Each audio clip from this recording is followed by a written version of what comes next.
దేవుని బిడ్డలైనటువంటి మీ అందరికి నా వందనాలు. దేవుని వాక్యాన్ని మనం తెలుసుకుందాము. చదవండి దేవుని వాక్యము. సామెతల పుస్తకము 8వ అధ్యాయము 15వ వచనంలో దేవుడు మనతో మాట్లాడుతున్నాడు.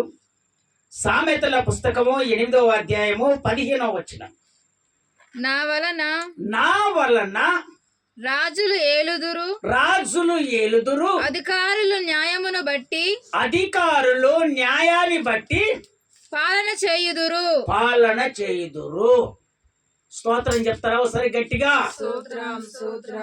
అధికారులు న్యాయాన్ని బట్టి పాలన చేయుదురు. దేవుని బిడ్డలైనటువంటి మనము దేవుని వాక్యాన్ని వింటున్నప్పుడు ఆ వాక్యాన్ని మనం తెలుసుకొని గ్రహించి ఆ వాక్యాన్ని సారంగా మనం జీవించాలని ప్రభు కోరుకుంటున్నాడు. స్తోత్రం చెప్తారా ఒకసారి గట్టిగా? నువ్వు ఎప్పుడైతే దేవుని వాక్యం వింటావో అప్పుడే నీ బలహీనతలన్నీ పోతాయి. ఎప్పుడైతే దేవుని వాక్యము వింటావో ఆ వాక్యానుసారంగా నువ్వు నడుచుకుంటావో నీ కార్యాలు దేవుడు చేయటం మొదలు పెడతాడు. ఆ వాక్యాన్ని ఎప్పుడైతే తన హృదయమును నువ్వు చేర్చుకుంటావో హృదయము పరిశుద్ధముగా నిలబడి ఆయన యేసయ్య నీ హృదయములో ఉంటాడట. స్తోత్రం చెప్తారా ఒకసారి గట్టిగా? ఇలాంటి వాళ్ళంట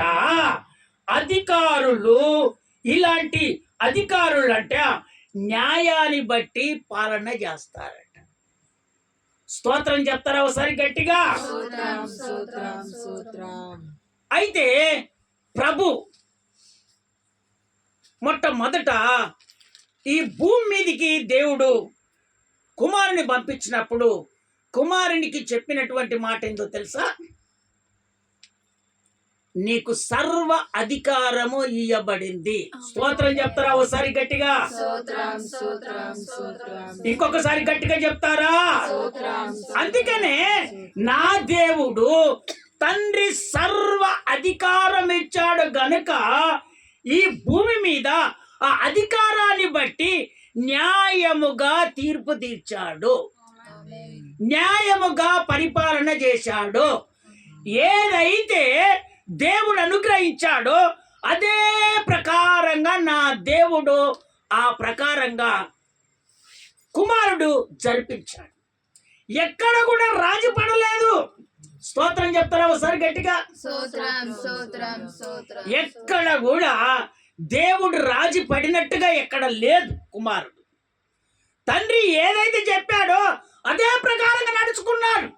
అయితే దేవుడు ఈరోజు మీతో మాట్లాడుతున్నటువంటి మాట, దైవ జనుని నుంచి మాట్లాడుతున్నటువంటి మాట, ఈ మాటలు అధికారము కలిగినటువంటి ఈ అధికారము ఎవరి ద్వారా ఈ దైవజనుడు మాట్లాడుతున్నాడు? దేవుని అధికారము ద్వారానే దైవజనుడు మాట్లాడుతున్నాడు గనక ఈ అధికారాన్ని విన్నటువంటి నీవు ఆ ప్రకారంగా ఎప్పుడైతే నువ్వు నడుచుకుంటావో నీ కుటుంబములో జరగనిది దేవుడు జరిపిస్తాడు. స్తోత్రం చెప్తారా ఒకసారి గట్టిగా? ఇంకొకసారి గట్టిగా చెప్తారా? కుటుంబములో మనము ఒకరిను అధికారిగా మనం నిలబెడతాం. కుటుంబములో భర్తకో లేకపోతే అధికారం ఇస్తాము, లేదా భార్యలో ఒక అధికారం ఇస్తాము, లేదా పిల్లలకో అధికారం ఇస్తాము. ఆ అధికారాన్ని బట్టి మనం నడుచుకున్నప్పుడే ఆ కుటుంబములో ఏది తక్కువ కాకుండా ఆ కుటుంబము బలపడుతుంది, ఆశీర్వదించబడుతుంది. ఆ కుటుంబము అనేకులకు దీవెనకరంగా ఆ కుటుంబం నిలబడుతుంది. ఎందుకని చెప్పనా? ఇంట్లో ఒక అధికారి ఎప్పుడైతే ఆ కుటుంబాన్ని పాలన చేస్తున్నాడో ఏది తక్కువ కాకుండా ఆ కుటుంబాన్ని పాలన చేస్తున్నాడో ఆ ప్రకారంగా ఎప్పుడైతే ఆ కుటుంబీకులు నడుచుకుంటారో అప్పుడు ఆ కుటుంబము బలపడటం మొదలు పెడతాడు దేవుడు. ఇంకోటి ఏదో తెలుసా? ఆ కుటుంబములో జరగని కార్యాలన్నీ దేవుడు జరిపిస్తాడు. స్తోత్రం చెప్తారా ఒకసారి గట్టిగా? ఇంకొకసారి గట్టిగా చెప్తారా?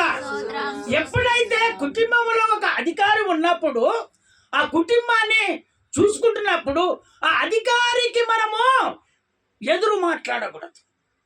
ఎదురు మాట్లాడినామంటే ఆయన కుటుంబాన్ని పోషించే అటువంటి ఆ అధికారి ఏమైపోతాడంటే ఆయన మనసు అంతా చేంజ్ అయిపోయి కుటుంబంలో ఏది తక్కువైంది కూడా ఆయన ఎరగకుండా అయిపోతాడు. స్తోత్రం చెప్తారా ఒకసారి గట్టిగా? అయితే దేవుడు చెప్తున్నటువంటి మాట ఏందో తెలుసా? కుటుంబీకులంతా మంచిగానే ఉంటారు, కానీ ఆ కుటుంబానికి చిచ్చు పెట్టేది ఎవరంటే సాతానుడు. ఎవడు పెడతాడు? ఈ మంచిగా కుటుంబము దేవుని అధికారం చేత బ్రతుకుతున్నటువంటి కుటుంబాలకు ఈ సాతానుడు ఏం చేస్తాడని చిచ్చు పెడతాడు. ఎప్పుడు చిచ్చు పెడతాడంటే ఇంట్లో సాతానుడు గేరేసినప్పుడు ఎవరు ఆ వలలో పడతారో అడు ఫస్ట్ గేరేస్తాడు. స్తోత్రం చెప్తారా ఒకసారి గట్టిగా?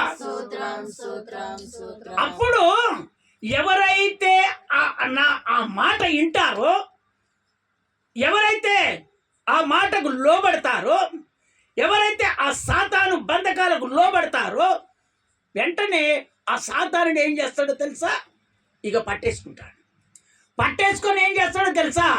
ఇక కుటుంబము ఆశీర్వాదంగా ఉన్నటువంటి కుటుంబాన్ని ఏం చేస్తాడో తెలుసా? ఈడు దినము దినము దినము దినము పాడు చేయటం మొదలు పెడతాడు. స్తోత్రం చెప్తారా ఒకసారి గట్టిగా? ఎందుకు ఈడు పాడు చేస్తాడో తెలుసా? ఎందుకు పాడు చేస్తాడో తెలుసా? ఈ కుటుంబము ఆశీర్వాదంతో ఉండకూడదని వారి బాధ. ఇప్పుడు మనమైతే సాటి వాళ్ళు దేవుని నమ్ముకున్నటువంటి బిడ్డల మీద జాలి కలిగి మనం ప్రార్థన చేస్తాం, కానీ వాడు సాధారణ బంధకము కలిగినటువంటి వాడు నీ కుటుంబం మీద వాడు ఎప్పుడు ఏడుస్తూ ఉంటాడు. దాన్ని గ్రహించట్లేదు. అందుకనే నా దేవుడు తండ్రి దగ్గర, తండ్రి ఏం చెప్పాడు? సర్వ అధికారము ఈ భూమి మీద నా యేసయ్య కుమారునికి అనుగ్రహించాడు. స్తోత్రం చెప్తారా ఒకసారి గట్టిగా? అందుకనే దేవుని బిడ్డలారా, కుటుంబంలో ఉన్నటువంటి మన కుటుంబీకులలో ఎవరైతే బాధ్యత తీసుకొని కుటుంబాన్ని నడిపిస్తాడో వాళ్ళకు మనము ఎక్సుగా మాట్లాడితే కుటుంబం చెడిపోతుంది. స్తోత్రం చెప్తారా ఒకసారి గట్టిగా? ఇంకొకసారి గట్టిగా చెప్తారా? ఎప్పుడు చెడిపోతుంది అంటే కుటుంబంలో వ్యతిరేకం లేస్తూనే. ఈ వ్యతిరేకం చేసేది ఎవడో? ఇడు సాతానుడు చేస్తాడు. అంటే ఆ వ్యతిరేకం రాకుండా మనము వాక్యం మీద, దేవుని మీద, ఈరోజు ఏ వాక్యం అయితే దేవుడు నీతో మాట్లాడుతున్నాడో ఆ వాక్యాన్ని తన హృదయంలో పెట్టుకొని మళ్ళీ శనివారం వరకు నువ్వు నెవర వేసుకొని ప్రార్థన చేస్తే అప్పుడు సాతానుడు నీ ఇంట్లోకి రాడు. కుటుంబం ఎంత సమాధానంగా ఉంటుందో, కుటుంబంలో ఏ అనారోగ్యం లేకుండా ఉంటుందో, కుటుంబంలో ఏది తక్కువ కాకుండా ఉంటుందో అవన్నీ దేవుడు సమృద్ధిగా ఇంకా డెవలప్ చేస్తాడు. స్తోత్రం చెప్తారా ఒకసారి గట్టిగా? ఇంకొకసారి గట్టిగా చెప్తారా? అందుకనే దేవుడు చెప్తున్నటువంటి మాట ఒక్క మాట మీరు చదువుతారా?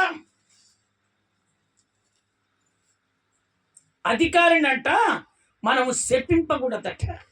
నిర్గమకాండం 22వ అధ్యాయం 28వ వచనం. 22వ అధ్యాయం 28వ వచనం నాన్న. నిర్గమకాండం. నీవు దేవుని నిందింపకూడదు. నీవు దేవుని నిందింపకూడదు. నీ ప్రజలలోని అధికారిని శపింపకూడదు. స్తోత్రం చెప్తారా ఒకసారి గట్టిగా? నీ కుటుంబంలో ఉన్నటువంటి అధికారిని నువ్వు శపించొద్దు. అతనికి ఎక్స్ట్రా మాటలు మనం మాట్లాడకూడదు. అతడు చెబుతున్నటువంటి మాటలను బట్టి మనం నడుచుకోవాలి. అతడు చెబుతున్నటువంటి మాటలను బట్టి మనం ఎప్పుడైతే నడుచుకుంటామో కుటుంబంలో ఏ కొరత లేకుండా, అనారోగ్యం రాకుండా, ఇబ్బందులు రాకుండా, సాతానుడు కుటుంబంలోనికి రాకుండా నా దేవుడు అధికారి అయి ఉండి ఆ కుటుంబాన్ని పరిపాలన చేస్తాడు. స్తోత్రం చెప్తారా ఒకసారి గట్టిగా?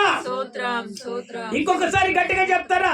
శపించొద్దు, అవమానమైనటువంటి మాటలు మాట్లాడకూడదు. ఆ కుటుంబంలో ఉన్నటువంటి నీ తండ్రి అయినా సరే, నీ తల్లి అయినా సరే, నీ చెల్లి అయినా సరే, నీ కుమారుడైనా సరే, ఇట్లా ఎవరైనా బాధ్యత తీసుకొని ఆ కుటుంబంలో పరిపాలన చేస్తున్నాడో అతనికి వ్యతిరేకంగా మనం మాట్లాడితే చెడిపోయేది ఎవరి కుటుంబం చెడిపోద్ది? అమ్మ చెప్పండి, ఎవరి కుటుంబం చెడిపోద్ది? మనదే చెడిపోద్ది. అందుకనే యేసు ప్రభు అక్కడ బోధ ప్రకటిస్తుంటే ప్రతి ఒక్కరు విని ఆ కుటుంబాలంతా కాపాడుకున్నారు. స్తోత్రం చెప్తారా ఒకసారి గట్టిగా? ఇంకొకసారి గట్టిగా చెప్తారా? అధికారి వలనే ప్రసంగం చేశాడట. ఎవరు? యేసు ప్రభు. చదవండి, ఆ మాట చదవండి. మత్తయి సువార్త, మత్తయి సువార్త 7వ అధ్యాయం 29వ వచనం.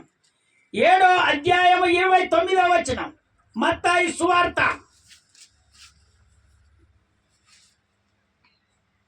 యేసు ఈ మాటలు చెప్పి ముగించినప్పుడు జన సమూహములో ఆయన బోధకు ఆశ్చర్యపడుచుండిరి. కిందికి. ఎలయనగా ఆయన వారి శాస్త్రుల వలె కాక అధికారుల వలనే అధికారము వలనే వారికి బోధించెను. స్తోత్రం చెప్తారా ఒకసారి గట్టిగా?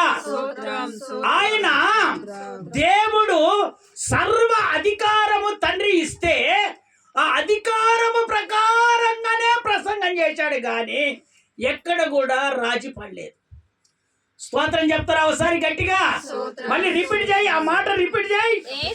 యేసు ఈ మాటలు చెప్పి ముగించినప్పుడు జన సమూహములు ఆయన బోధకు ఆశ్చర్యపడుచుండిరి. కిందికి రండి.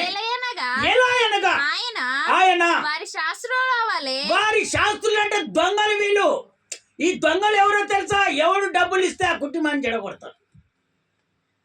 ఎవడు డబ్బులు ఇస్తే ఆ కుటుంబాన్ని చెడుపుతారు, ఆ కుటుంబాన్ని నాశనం చేస్తారు, ఆ కుటుంబాన్ని ఇబ్బందుల పాలు చేస్తారు, ఆ కుటుంబము ఊళ్ళో లేకుండా చేస్తారు.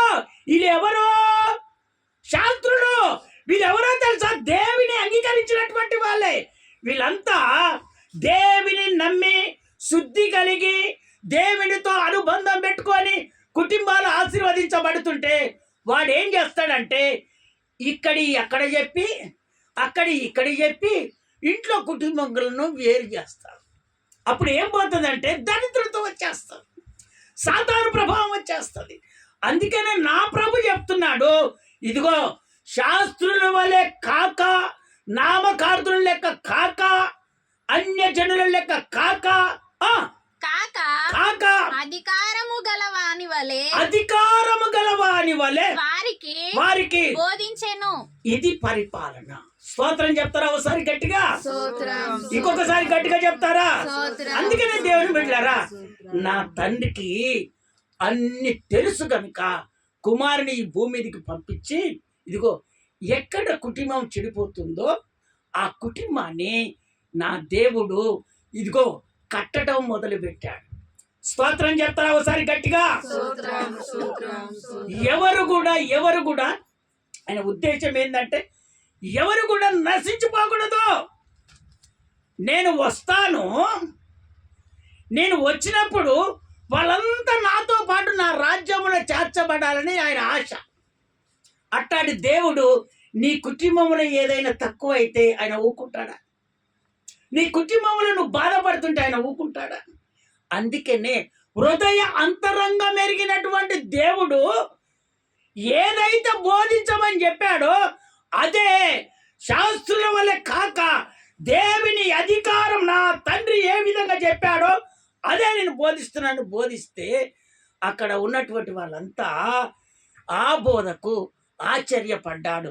వాళ్ళంతా ఇదిగో స్వచ్ఛంగా అటు అబద్ధాల కోరు కాకుండా, అటు తాగుబోతోలు బైబిల్ పట్టుకొని వచ్చేటోళ్ళు లెక్క కాకుండా, అబద్ధాల కిడులో కాకుండా, ఇదిగో ఉన్నది ఉన్నట్టుగా నా ప్రభు ఎప్పుడైతే బోధించాడో ఆ బోధకు ఆశ్చర్యపడి వాళ్ళంతా ఇక సత్యములో స్థిరపరచబడ్డాడు. స్తోత్రం చెప్తారా ఒకసారి గట్టిగా? ఎప్పుడైతే ఆ సత్యములో స్థిరపరచబడ్డారో ఆ కుటుంబంలో ఏది తక్కువ కాకూడదు, ఏది తక్కువ కాలేదట, ఏ కొలత లేదట. పిల్లలంట ఆ కుటుంబంలో గంతులు వేస్తున్నారంట, అనారోగ్యాలు పోయి. ఆ కుటుంబంలో చక్కగా స్కూల్కి వెళ్తున్నారంట, ఆ కుటుంబంలో చక్కగా కాలేజీకి వెళ్తున్నారంట. వాళ్ళ స్థితిగతులన్నీ మారిపోయాయంట అంతే. అయితే నీ జీవితంలో కూడా నా ప్రభు చెప్తున్నాడు, ఇదిగో ఆయన అధికారిగా నీ కుటుంబంలో ఉంటే నీ కుటుంబము ఇక ఆశీర్వదించడం మొదలు పెడతాడు దేవుడు. స్తోత్రం చెప్తారా ఒకసారి గట్టిగా? నీ కుటుంబంలో నా దేవుడు ఏది తక్కువ చేయడు.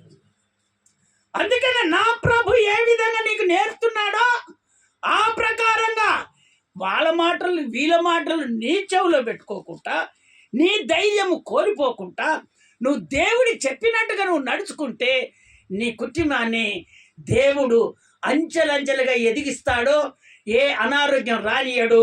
నీ కుటుంబంలో ఏది తక్కువ నా దేవుడు చేయడు. స్తోత్రం చెప్తారా ఒకసారి గట్టిగా? సాతాను